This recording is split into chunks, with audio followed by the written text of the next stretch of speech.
શંકર ચૌધરીએ નિવેદન આપ્યું છે।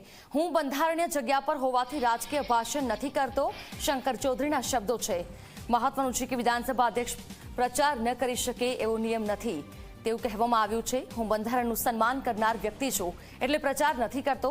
શ્રીમદ ભગવદ્ ગીતાની જેમ કાયદાને માન આપવું તમામની જવાબદારી છે। મર્યાદાની બહાર ન જવું તે આપણા સંસ્કાર છે।